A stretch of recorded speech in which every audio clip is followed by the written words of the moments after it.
Welcome back into Live Now. I'm Austin Westfall. Let's get the latest on President Trump's swing through the Middle East. Dr. Alon Burstein is here to break down everything we've learned this week. As always, Alon, it's good to see you. There's a lot to talk about. Let's start off with a little bit of what we've been hearing out of Trump taking questions on Air Force One. He was asked today whether Israel has been an obstacle to peace talks in Gaza. He didn't answer the question directly. Instead, he once again mentioned the idea of the U.S. taking over Gaza, saying, quote, "I'd be proud to have the United States have it, take it, make it a freedom zone, let some good things happen," unquote.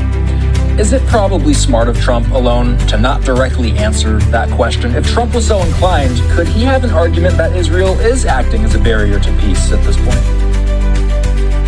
It's good to see you, Austin. Like with most of Trump's negotiations since he came back into the White House, if we look at the tariffs, if we look at the negotiations with Ukraine and Russia, it really depends on what it is that we're analyzing. Are we analyzing immediate results? Are we analyzing long-term stability? Are we analyzing the interests of the United States as they have been articulated over the years, which, for example, with regards to tariffs, the EU has been in peace and cooperation, or the new interests of the United States, as Trump has been articulating them, which are slightly different. Similarly, when understanding what is the aspiration for peace, everyone can look at peace differently when it comes to the region. Trump wants to see results very fast. He promised to end the war in Gaza and end the war in Ukraine within 24 hours of when he came into office. He, to some extent, could claim success when it came to at least the truce that happened in the Gaza Strip. Certainly can't claim success when it comes to Ukraine, but he wants to see results fast. And if I compare this to the situation that happened in Ukraine, when he was meeting with Zelensky was saying, look, we can make a ceasefire now, but that won't be peace for the long term. Russia will violate.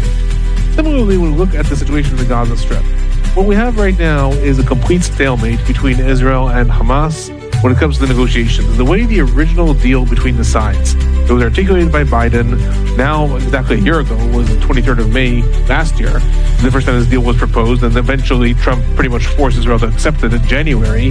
The way this was articulated, the first phase of the truce happened the way it was supposed to happen, but then this was supposed to automatically lead into a second phase of the truce that would be negotiations for a long-term ceasefire, an end to the war, idea of withdrawal, complete freedom for all the hostages, and things like that. To large extents, Israel has been the one that has not agreed to go forward with that, because Israel has said that it is not willing to end the war. It is not willing to just have the idea of withdrawal from the Gaza Strip, even if this means all the hostages come home, because then Hamas remains in power. The deal previously, the way Biden had articulated it,